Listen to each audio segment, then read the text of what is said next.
লাহৰীঘাটৰ মধ্য কাটিত ড্ৰাগছৰ বিৰুদ্ধে সজাগতা সভা আৰু প্ৰতিবাদী সমদল। ড্ৰাগছ সৰবৰাহকাৰী আৰু সেৱনকাৰীসকলৰ মৃতদেহৰ জানাজাত অংশগ্ৰহণ নকৰাৰ লগতে ৰাজহুৱা কবৰস্থানতো মৃতদেহৰ দাফন নকৰাৰ কঠিন সিদ্ধান্ত গ্ৰহণ।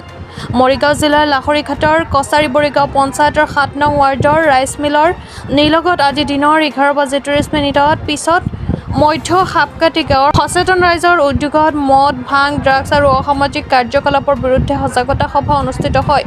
সজাগতা সভাটি সঞ্চালনা কৰে জ্যেষ্ঠ নাগৰিক তথা প্ৰাক্তন গাঁও পঞ্চায়তৰ সভাপতি হজৰত আলীয়ে। সভাৰ উদ্দেশ্য ব্যাখ্যা কৰে সমাজসেৱক ৰফিকুল ইছলামে। আদৰণি পৰ্বৰ হাত ধৰে সমাজসেৱক মাইনুল হক চৌধুৰীয়ে। সজাগতা সভাত আমন্ত্ৰিত অতিথি আৰু সচেতন লোকসকলে ড্ৰাগছ, বাল্যবিবাহ, মদ, ভাং আদি ৰোধ কৰাৰ বাবে বহু মূল্যৱান পৰামৰ্শ আগবঢ়ায়। সজাগতা সভাত মধ্য সাপকাটি গাঁৱৰ ৰাইজে আগন্তুক দিনত ড্ৰাগছৰ ব্যৱসায় কৰা, ড্ৰাগছ সেৱন কৰাসকলৰ বিৰুদ্ধে দুটা কঠিন সিদ্ধান্ত লোৱাৰ কথাও ঘোষণা কৰে।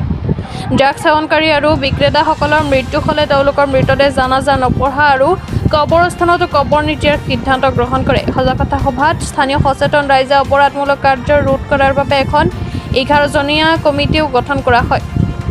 সজাগতা সভাৰ শেষত শতাধিক স্থানীয় ৰাইজ, আৰক্ষী, শিক্ষকসকলে ড্ৰাগছ আৰু অসামাজিক কাৰ্যকলাপৰ বিৰুদ্ধে প্ৰতিবাদী সমদল উলিয়াই শ্লোগান দিয়ে।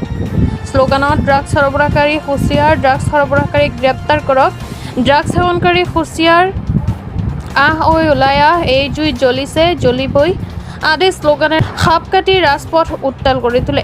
সজাগতা সভাত আমন্ত্ৰিত অতিথি হিচাপে বৰচলা আৰক্ষী চকীৰ আৰক্ষী বিষয়া ভদ্ৰকান্ত বৰা, লাটমণ্ডল মাৰফত আলী, বিশিষ্ট সমাজসেৱক তথা জ্যেষ্ঠ নাগৰিক আলহাজ উছন আলী, গাঁও প্ৰধান আহছানুল্লাহ, শিক্ষক আহমেদ আলী, সমাজসেৱক আবু জহিৰ, জ্যেষ্ঠ নাগৰিক কাজিম উদ্দিন আৰু এডভোকেট মেহবুব আহমেদ দেৱে সভাত উপস্থিত থাকি অসামাজিক কাৰ্যকলাপৰ বিৰুদ্ধে সকলোৱে একেলগে মাৰ বান্ধি থিয় দি কাম কৰি যাবলৈ পৰামৰ্শ আগবঢ়ায়। সজাগতা সভাত স্থানীয় সচেতন ৰাইজৰ লগতে বহু সংখ্যক যুৱকো উপস্থিত আছিল। লাহৰীঘাটৰ পৰা খাইৰুল ইছলামৰ ৰিপৰ্ট।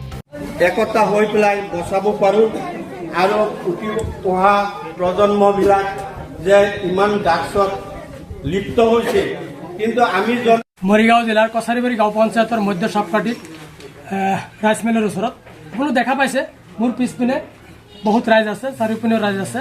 ড্ৰাগছ ড্ৰাগছ ড্ৰাগছ কেৱল ড্ৰাগছ, আৰু ড্ৰাগছে সমাজক ধ্বংস কৰি আছে, ড্ৰাগছে নিজৰ জীৱন ধ্বংস কৰি আছে, ড্ৰাগছে নৱপ্ৰজন্মৰ যিসকল উঠি অহা যুৱক তেওঁলোকক ধ্বংস কৰি আছে।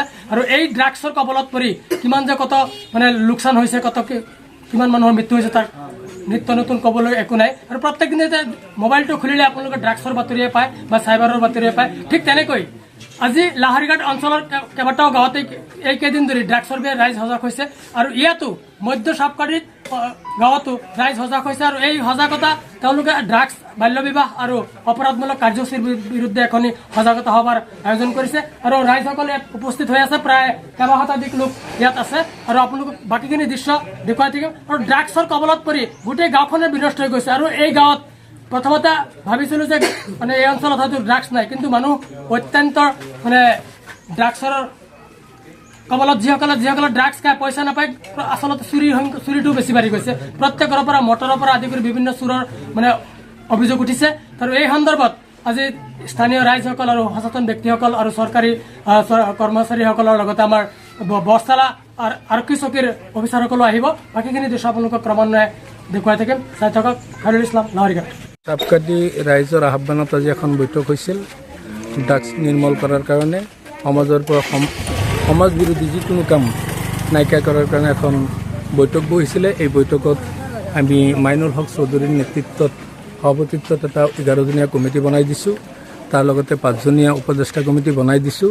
তেওঁলোকে আমাৰ সমাজৰ যিকোনো ড্ৰাগছ আসক্ত পৰিয়াল আছে বা ড্ৰাগছ বেপাৰী আছে, তেওঁলোক চিনাক্ত কৰি তেওঁলোকৰ সমিতিয়ে সিদ্ধান্ত ল'ব। যিটো সিদ্ধান্ত লয় তেওঁলোকৰ সিদ্ধান্তত আমাৰ গোটেই অঞ্চলৰ ৰাইজ থাকিম।